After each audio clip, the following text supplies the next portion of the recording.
Everyone knows you can't trust Swedes. That's overtly sweetest.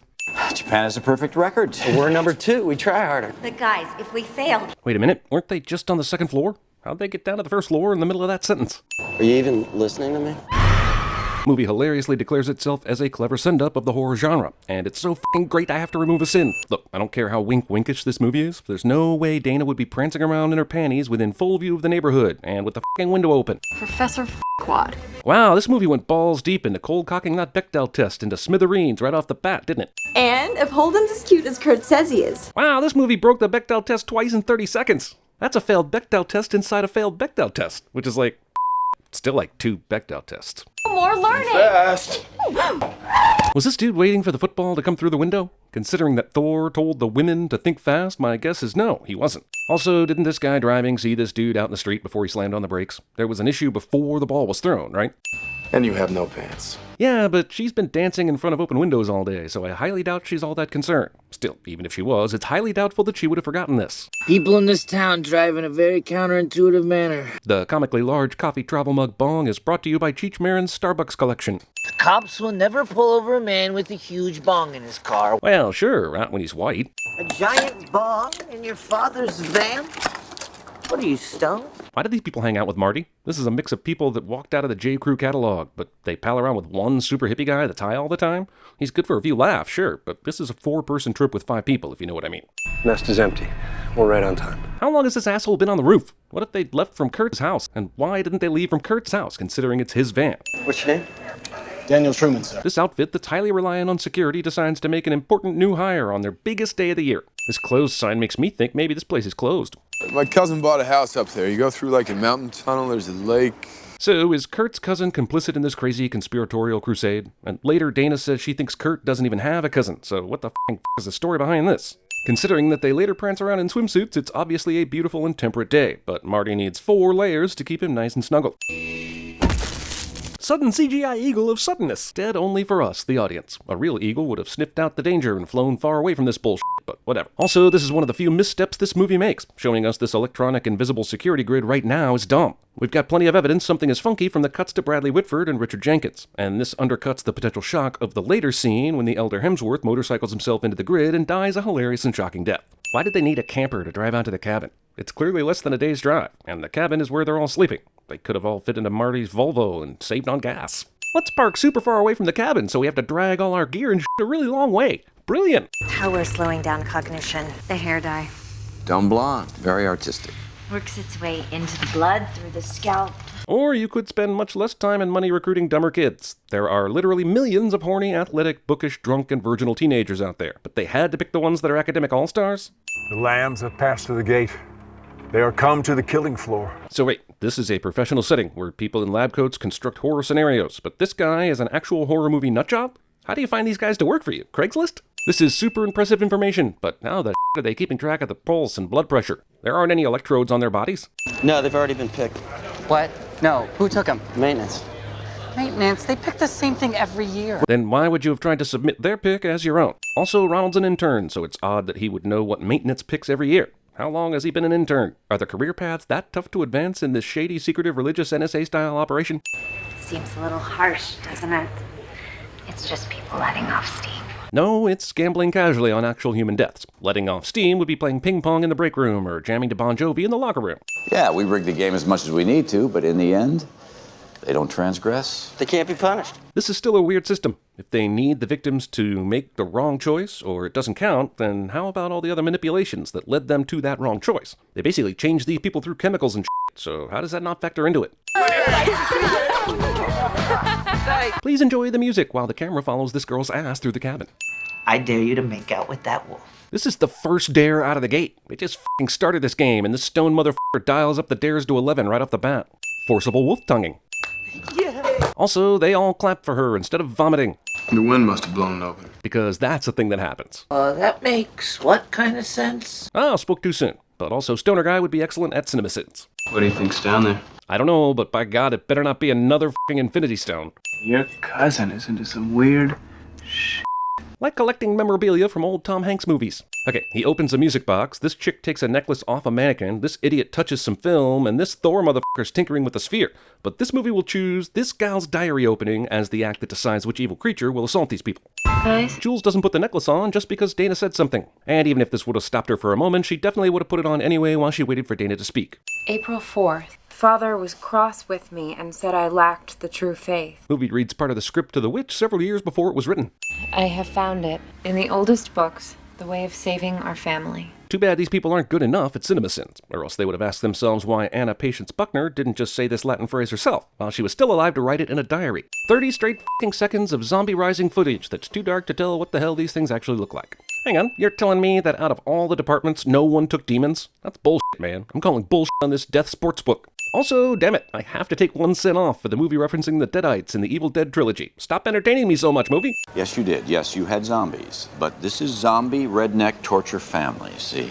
They're entirely separate species. Yeah, but how do you distinguish between witches and sexy witches? Isn't that a subjective thing? Can't I get a boner for the ugly witch too? Looking at this board, how the hell were they supposed to choose half the things written here while they were in the cellar? Everything in our stable is remnant of the old world. Thank God we have this newbie on the team so we can get some proper expositing. You get used to it. Should you? Overly ethical guy is in the wrong job. I am never gonna see a merman. Ever. Can't you just go down to the place where they keep the merman and request to see it? We need the Japanese crew to get it done. This shot of the ghosts in Japan is goddamn hilarious, and I'm tempted to remove a sin. But the fact that the director needs an athlete, a whore, and a fool, in addition to a scholar and a virgin for a proper sacrifice makes this grade school setting definitely sinful. They came up from the basement and this girl was still so sexed up she did a twerk dance in front of the fire, and everyone forgot the basement full of freaky shit, some of which they touched. Though, to be fair, were I witness to this particular fireplace dance, I also would have forgotten basically my entire life up until that moment. He's on full academic scholarship, and now he's calling his friend an egghead? We got the explanation about the dumbing Jules down from the hair dye, but what's Kurt's excuse for suddenly turning into a Neanderthal? Pain outlives the flesh. Holy shit, they brought that thing back upstairs with them? F***ing why? What is that?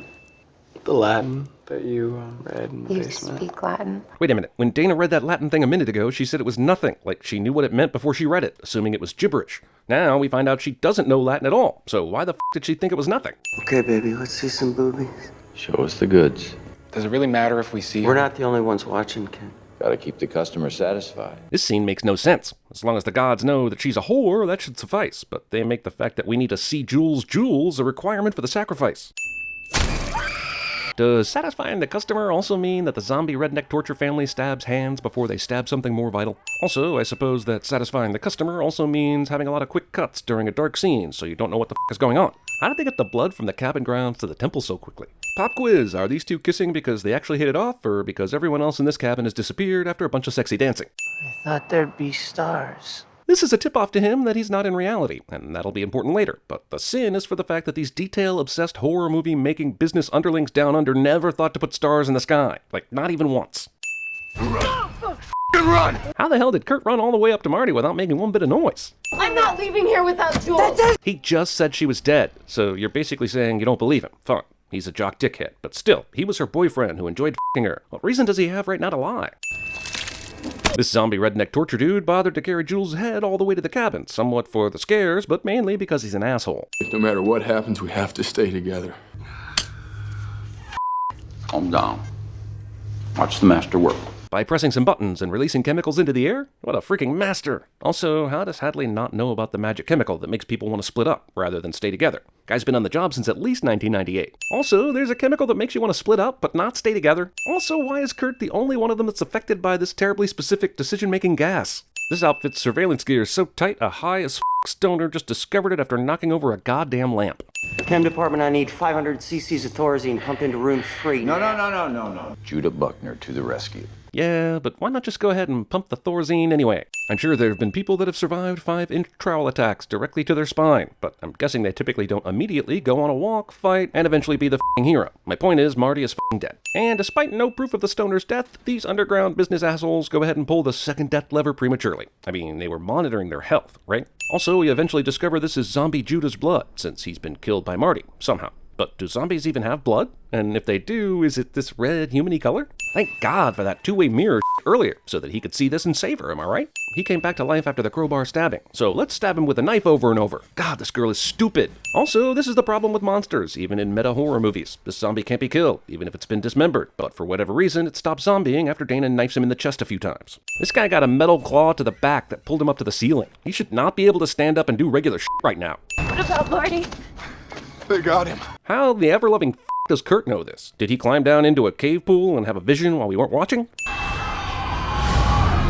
Okay, gonna take off 3 sins here for this scene. It's pretty damn hilarious.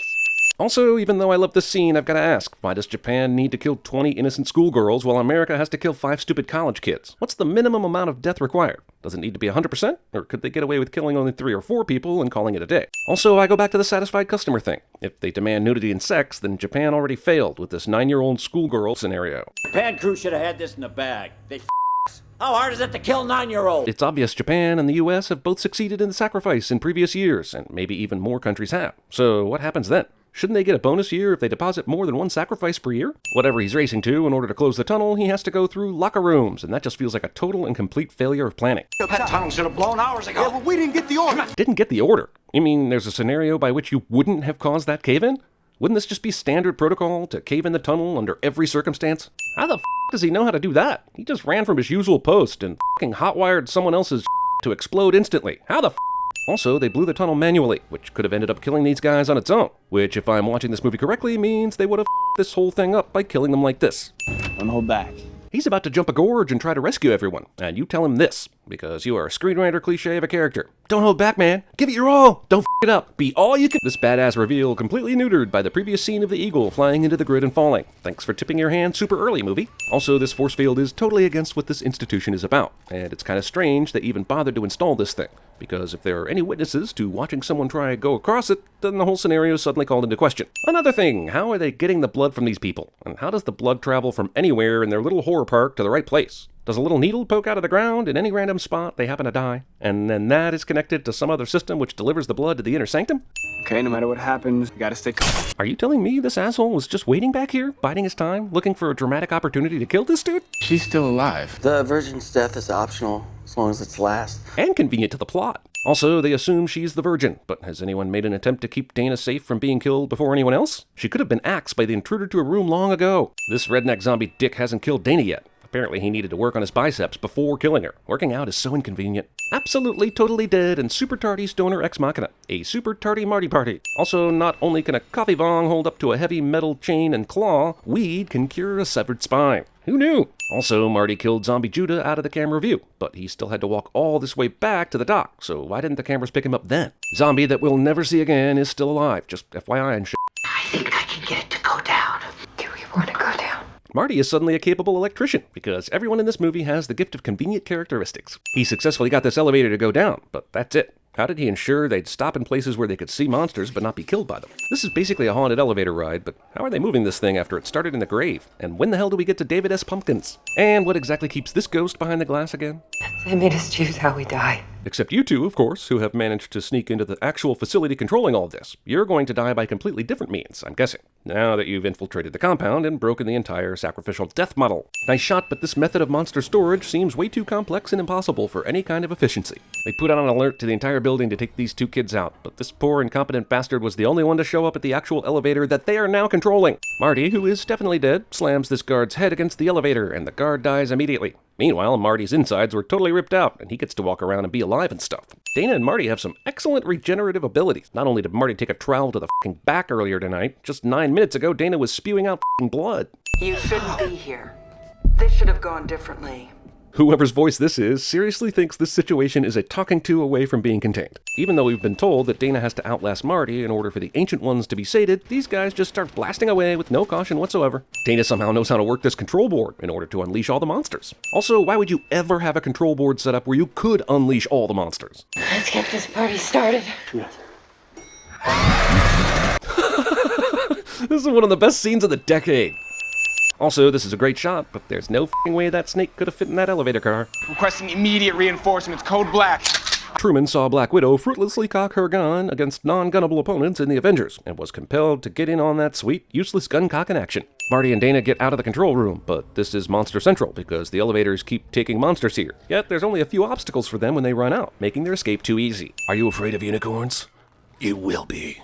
Just how the f did Patience get down here? Does she also know how to manually override the elevator controls? The one redeemable character working at this place unceremoniously dies, despite the fact that he was the only one who seemed to have a conscience. And yeah, sure, he blows up these zombies real good, but what a lame ending for this character. What was the thought process of this monster from wherever he is? I'll just randomly destroy the floor and hopefully I'll get something to eat in the process. Kill him. The worst pronoun game is when someone is dying and uses it. The Virgin. Virgin? We work with what we have. If we're supposedly sating a bunch of demons known as the Ancient Ones, they certainly would know whether or not someone's a virgin, right?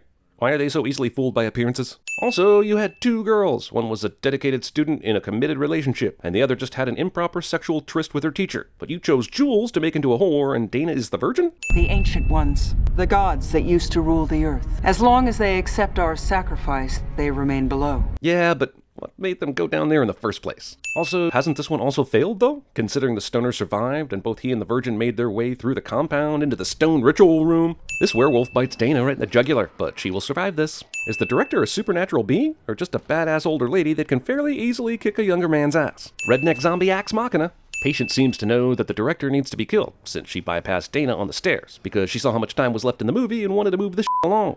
I don't think Kurt even has a cousin. This may be the most unbelievable part of this movie. Everyone has a cousin of some sort. Also, how the hell would Dana know the length of his familial reach?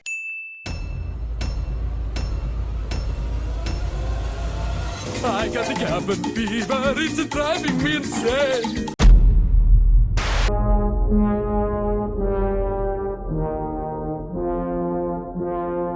Fortunately, I am mighty.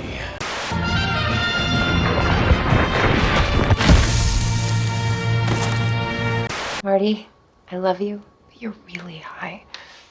I like you, but you're crazy. The whole world, Marty, is in your hands, Dana. There is no Dana, only soul. Some of this stuff looks really old. This forest is old. Very old.